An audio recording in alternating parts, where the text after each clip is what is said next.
कामदेव को समाप्त करने वाले, उसके अहंकार का नाश करने वाले भगवान शंकर हम पर कृपा करें। ऐसा राम कथा के अनन्य वाचक और सनातन धर्म की ज्योति, जिनकी कवित्व शैली के कारण विश्व भर में बची रही, पूज्य बाबा तुलसी ने ऐसा कहा। मैं सोचता हूं कि शंकर और राम एक दूसरे की पूजा करते हैं, एक दूसरे के सखा हैं, एक दूसरे के आराध्य और आराधना दोनों हैं, लेकिन ये कामदेव का संबंध दोनों से अलग अलग कैसे हुआ? जिस उज्जैनी में मैं बैठा हूं, इसी उज्जैनी के महान लेखक शकारी विक्रमादित्य के नवरत्नों में से एक, भारत के सांस्कृतिक महाकवि कालिदास जी ने ऋतुसंहार में जो वर्णन किया है, या आप्त कथाओं से जो वर्णन आता है, उसको पहली बार में पढ़ने पर मुझे कामदेव का कोई दोष नहीं लगा। मुझे लगता था बचपन से जब मैं पढ़ता था कि कामदेव का क्या दोष था जो भगवान शंकर की तीसरे आंख से निकली हुई प्रलय ज्वाला में वो भस्म हो गया। और कालिदास जी ने कामदेव की पत्नी रति के विलाप का इतना सुंदर, इतना रससिक्त वर्णन किया है कि नागार्जुन तो ये तक शंका करते हैं कि रति रोई थी कि आप रोए थे। शिवजी के तीसरे नेत्र से निकली हुई प्रलय ज्वाला में दत्त मिश्रित सुखी समधा सम कामदेव जब भस्म हो गया, कालिदास सच सच बतलाना, रति रोई या तुम रोए थे?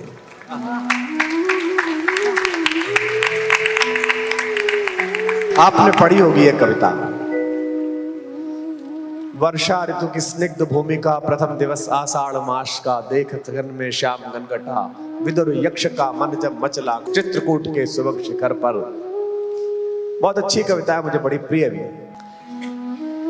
तो एक तरफ तो हमें यह बताया गया कि भगवान ने कामदेव को भस्म कर दिया, और दूसरी तरफ जब मैं मानस पढ़ रहा था, वो मानस के माध्यम से स्वयं को पढ़ रहा था, तो मैंने देखा कि भगवान अपने अनुज शेषावतार लक्ष्मण जी के साथ मिथिला की गलियों में जब गए और मिथिला की एक वाटिका में गए, और वहां पहली बार उन्होंने माता को देखा, हमारी को, भुवन मोहिनी, भुवनेश्वरी, भारतेश्वरी माता सीता को, तो उनके हृदय में काम ने प्रवेश किया।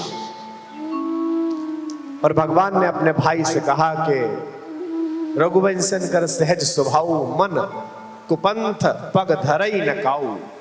हमारा तो स्वभाव है रघुवंशियों का कि किसी बुरे पंथ पर हमारा पैर बढ़ता नहीं है।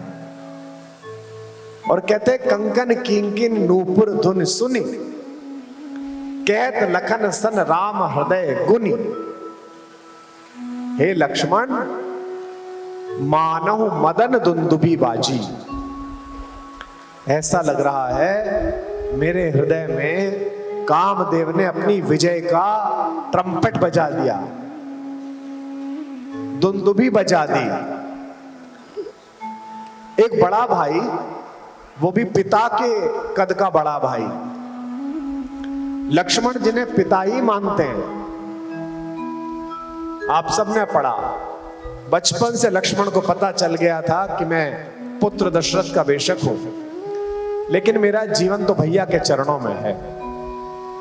12 ते निज हितपति जानी, लक्ष्मण राम चरण रति मानी। और मां से भी पूछने गए कि मां मैं जाऊं कि नहीं जाऊं, भैया जंगल जा रहे हैं, मैं अयोध्या रहूं कि चला जाऊं? तो मां ने कहा कि जो पे राम सिया बन जाई, अवध तुम्हार काम कछु नहीं। बेटा अगर राम और सिया जंगल जा रहे हैं तो अयोध्या। और मां ने यह भी कहा, जहां राम तहां अवध प्रमाणा। तू कैसी अयोध्या की बात कर रहा है? राम जहां बस जाएंगे वही अयोध्या हो जाएगी, ऐसा माता सुमित्रा ने।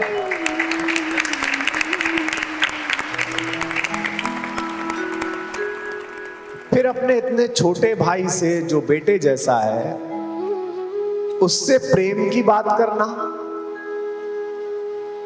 जिन सपने परिनार नहेरी, उनके मन में मदन की दुंदुभी बज गई और शंकर जी के तीसरे नेत्र से निकली हुई प्रलय ज्वाला में कामदेव भस्म हो गए। कामदेव का कोई दोष नहीं था। माता सती के दक्ष प्रजापति के हवन कुंड में स्वयं को होम करने के उपरांत पूरी पृथ्वी में दग्ध हृदय लिए घूमने वाले शंकर को जब देवताओं ने सम्मिलित रूप से शांत होने की प्रार्थना की तो त्रयक्ष भगवान ने कैलाश पर्वत पर अपनी धूनी जमाई और वे साधना में लग गए। इस बीच एक प्रसंग और आया कि सती जब दोबारा जन्म लेकर पर्वत के घर पैदा हुई, पर्वत राज के, उन्हें तो शंकर से विवाह करना ही था, तपस्या करने लगी। बाद में तपस्या जब दृढ़ होती चली गई तो एक पत्ते पर जीवित रहने लगी, अपर्णा कहलाई। शंकर ने समझाने के लिए सप्तऋषि भेजे भगवान ने। उन्होंने सप्तऋषि के साथ ऐसा शास्त्रार्थ किया कि सारे ऋषि चक्कर गिन्नियों के वापस लौटाए कि भाई ये नहीं मान सकते। अंत में भगवान के मन में आया कि देखूं तो सही कौन है और इतनी जिद पर है।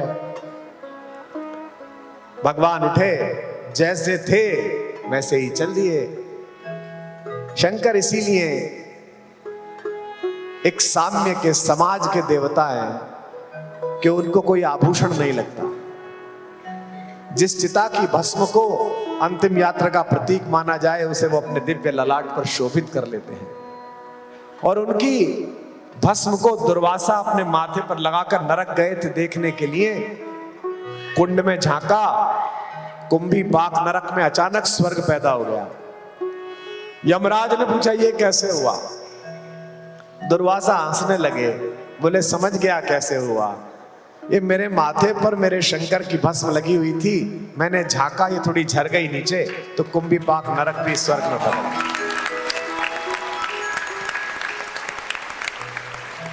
मुझे आप लोगों के सौभाग्य से ईर्ष्या होती है कि आप ऐसे शहर में रहते हैं कि जिस भस्म के कुंभी पाक नरक के कुंड में पड़ जाने मात्र से नरक स्वर्ग में बदल जाता हो। आप उसी शंकर की भस्म रोज धारण करें।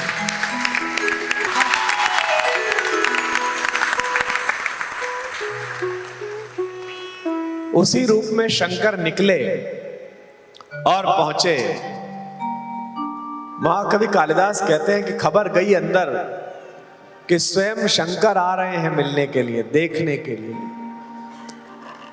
तो जिसके लिए इतना समय प्रार्थना में बिताया हो, जिसके लिए इतना अधिक समय चिंता में बिताया हो कि मुझे मिलेंगे कि नहीं मिलेंगे, वे स्वयं उपस्थित हो जाए तो कैसा लगता है। हम तो बहुत सामान्य बोलने वाले हैं। सरस्वती की कृपा से, माता पिता के संस्कार से, गुरुओं के कारण, सत्संग के कारण थोड़ी इतनी लोकप्रियता है कि लोग जानते हैं। तो कई बार मैं ऐसे प्रशंसकों को देखता हूं, ऐसी प्रशंसिकाओं को देखता हूं, जे अनायास जिन्हें सामने मिल जाओ तो रोने लगते हैं। वो बच्चियां रोने लगती हैं, फिर उनसे गले लगकर उन्हें कंधे से लगाकर शांत करना पड़ता है, क्योंकि वो बहुत दिन से आपकी प्रतीक्षा कर रहे होते हैं कि कभी मैं देखूंगी। हम तो मनुष्य सामान्य इच्छाओं से घिरे हुए, वासनाओं से घिरे हुए। परमात्मा स्वयं जिसके द्वार पहुंचा होगा उसकी क्या हालत हुई होगी, चाहे वे स्वयं आद्य चेतना शक्ति पार्वती क्यों ना हो। महाकवि लिखते हैं कि मार्गा चला व्यतिकरा कुलतैव सिंधु। यहां संस्कृत के विद्वान बैठे हैं। जैसे पहाड़ से उतरती हुई गंगा पूरे वेग से नीचे आ रही हो, सीढ़ियों से उतरती हुई पार्वती आई और सीढ़ी के ठीक नीचे शंकर मिल गए। विशाल काय शरीर, कोमलांगी हमारी माता, जो व्रत के कारण वैसे भी कृशकाय हो चुकी थी, शंकर के सामने पहुंची। उज्जैनी के कवि, विश्व के सांस्कृतिक महाकवि कालिदास ने लिखा, मार्गा चला व्यतिकरा कुलितैव सिंधु। जैसे ऊपर से उतरती हुई गंगा के सामने अचानक कोई विशाल हिमालय का टुकड़ा आ जाए, शैलाधिराज तनया न ययौ न तस्थौ, न आगे जा सकती थी न पीछे जा सकती थी। आप सबको पता है कि विवाह हुआ, शंकर का विवाह भारत में बारातों की पहली परंपरा है। उससे पहले बारात नहीं निकली थी, पहली बार शंकर बारात लेकर गए। और एक नया मानक हमारे भगवान ने तय कर दिया कि जब बारात के लिए जाएं तो जो ऋषभ के ऊपर बैठा है दूल्हा, घोड़े के ऊपर जो बैठा है, उसके अलावा नीचे जितने हैं सब बराबर हैं, चाहे फूफा हो चाहे चाचा हो, सब समान हैं, एक जैसे हैं। इसीलिए कई बार अलग तरीके के समूह को शंकर जी की बारात भी कह दिया जाता है। कहता भैया शंकर जी की बारात इकट्ठी कर ली है हमने। तो कई बार ऐसा होता है, भगवान ने पहली बार बारात निकालकर, वर यात्रा निकालकर यह सिद्ध किया कि अगर मंगल के काम के लिए जा रहे हो तो ऊंच नीच नहीं देखनी चाहिए। यह नहीं देखना चाहिए कि किसका पद बड़ा है किसका कद बड़ा है, सबको आना चाहिए। अब विवाह करके शंकर फिर समाधि में बैठ गए, लेकिन देवताओं को तो सेनापति चाहिए था। या तो शंकर मिले या उनके पुरुषार्थ का कोई अंश मिले। देवताओं ने मिलकर कामदेव से कहा कि भाई उनके मन में इच्छा पैदा करो, किसकी? कि वो संतति पैदा कर सके। एको हम बहुश्यामः, मैं एक हूं, बहुत होना चाहता हूं, ये इच्छा पैदा करो। कामदेव डेपुटेशन पे चले गए बेचारे, उनको क्या पता था कहां जा रहा हूं। उन्होंने पहले जाकर वहां वातावरण निर्माण किया। जैसे मेरे आने से पहले हमारी बेटी गा रही थी, हमारा ये छोटा प्यारा बेटा गा रहा था। ये वातावरण निर्माण है कि सब लोग बैठ जाएं, प्रकृतिस्थ हो जाएं, तो ठीक से बात हो सके।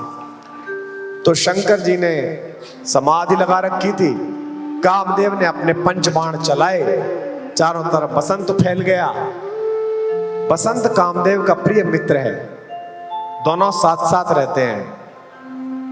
वैलेंटाइन डे मनाने वाली नई पीढ़ी को पता भी नहीं है कि जिसे तुम आज आधुनिकता समझ रहे हो, हमारी ऋषि परंपरा ने कौमुदी महोत्सव के रूप में यह सैकड़ों वर्ष, हजारों वर्ष पहले तय कर दिए। जब पूरे एक महीने आमोद प्रमोद मनाया जाता था और प्रकृति तक नए वस्त्र धारण कर लेती थी। व्याख्या वैज्ञानिक हो तो नए बच्चों की समझ में आएगी। जैसे विक्रम संवत, मैं ईश्वर से प्रार्थना करता हूं इस मंच से कि भारत के पुरुषार्थी बच्चे बच्चियां मेरे जीवन रहते या मेरे बाद कभी वो दिन पुनः दिखाएं जब विश्व का कैलेंडर विक्रम संवत के अनुसार चलना शुरू हो जाए।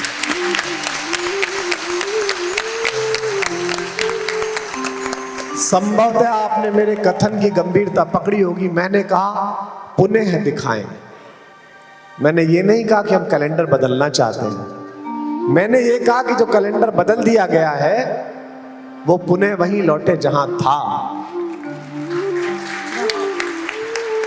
तो मुझसे कई मेरे विश्वविद्यालय साथी पूछते हैं कि आप ना कई बार पोंगे जैसी बात करते हो, पूरी दुनिया कैसे जनवरी से हट जाएगी और आपने कहां बनाया कैलेंडर।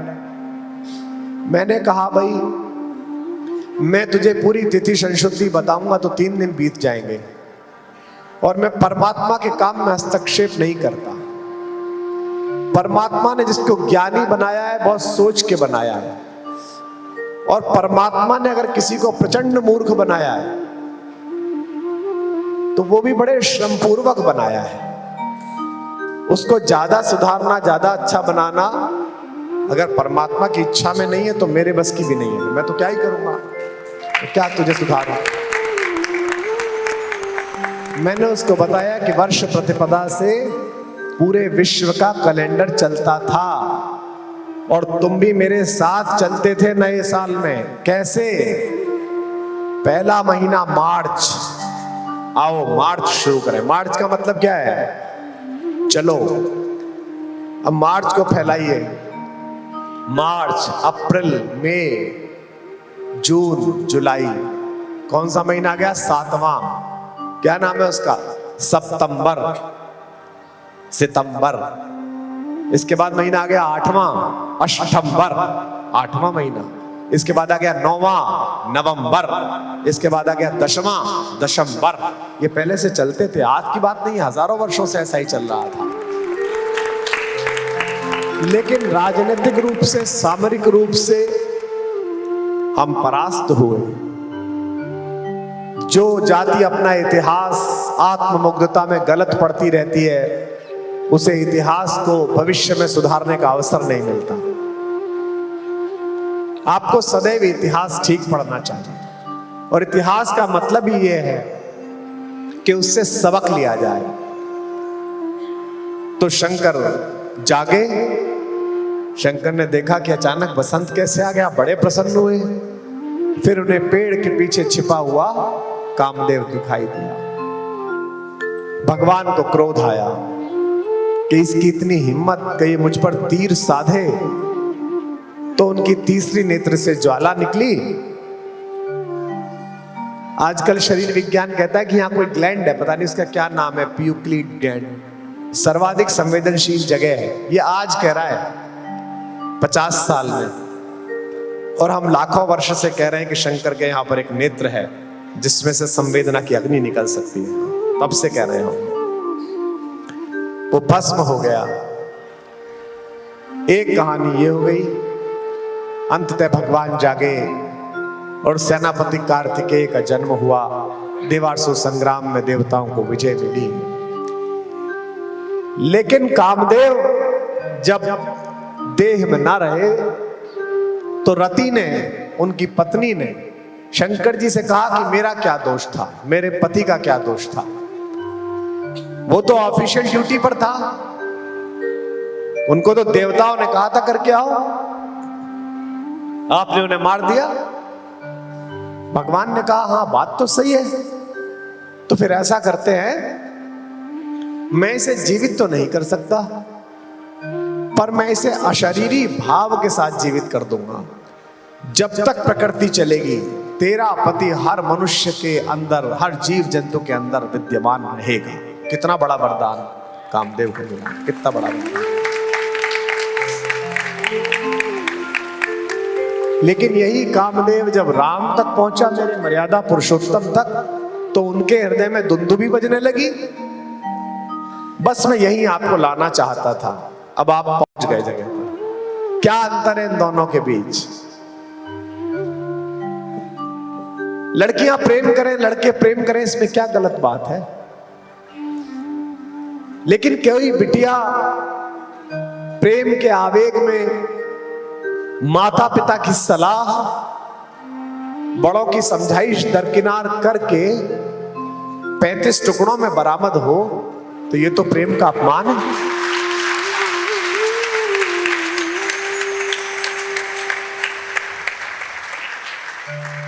जो हमें सिखा रहे हैं कि हम प्रेम विरोधी हैं पश्चिम वालों।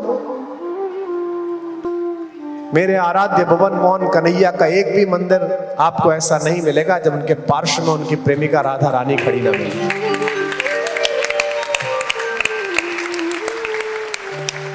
प्रेम के खिलाफ कौन है? हम मर्यादा के समर्थन में हैं।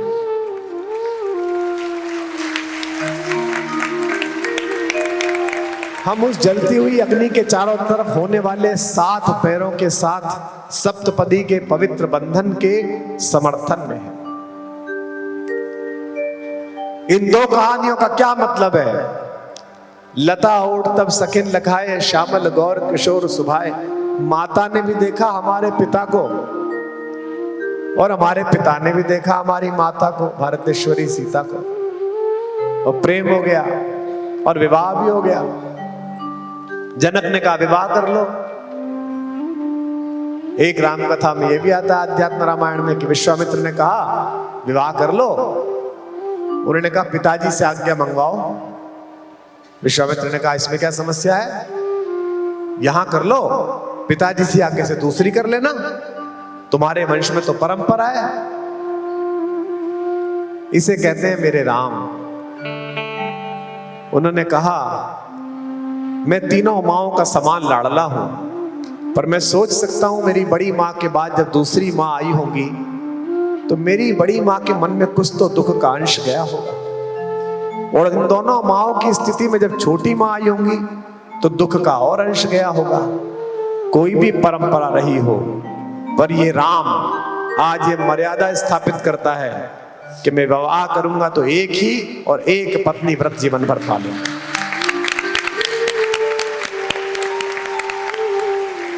इसे कहते हैं मर्यादा का निर्धारण। यूं ही मर्यादा पुरुषोत्तम नहीं है वो राम। एक तरफ काम को भस्म कर देने वाले शंकर हैं और एक वे भगवान जिनका तीर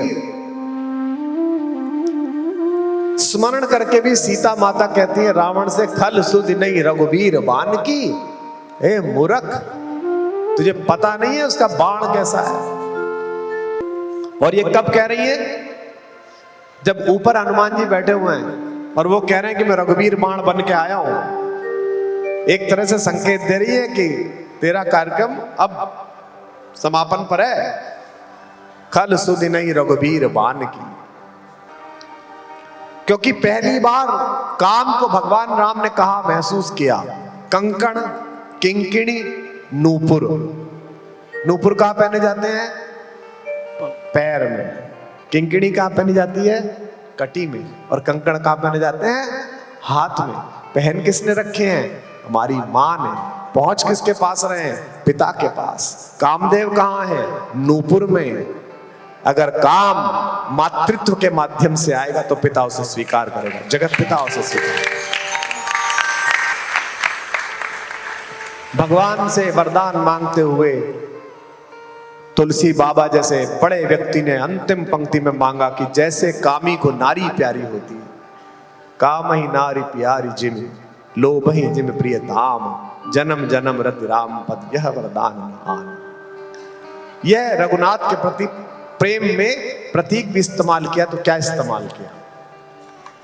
तो इस सदन में बैठे हुए जो हजारों हजार लड़के लड़कियां आए हैं, उनसे मेरा एक ही निवेदन है, प्रेम बुरी चीज नहीं है, काम भी बुरी चीज नहीं है, प्रकृति के संचालन के लिए वो भी आवश्यक है।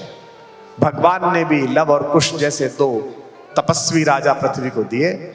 भगवान शंकर के बड़े पुत्र कार्तिकेय देवसेना के सेनापति हैं, और उनके छोटे वाले, उनके बिना तो कुछ शुरू होता ही नहीं है। सबसे पहले भी हमने आते ही उनकी पूजा करी, वे गणपति सबसे आगे ही हैं। बुरा क्या है, बुरा है कि समाज में जो मर्यादा बनाई गई है, जो मातृत्व का माध्यम बनाया गया है। मैं सुप्रीम कोर्ट के किसी निर्णय के खिलाफ तो नहीं जा सकता और बोल भी नहीं सकता, मिलॉर्ड पता नहीं कब नाराज हो जाएं, लेकिन मैं ये तो मान सकता हूं, एक होता है सरकार का कोर्ट और एक होता है जनता की नैतिक मर्यादा का कोर्ट। आज इस नैतिक मर्यादा की कोर्ट में ये प्रस्ताव पास करके जाओ कि काम जब मातृत्व की शक्ल में आएगा तभी उसे स्वीकार किया जाएगा, इसके बिना स्वीकार नहीं।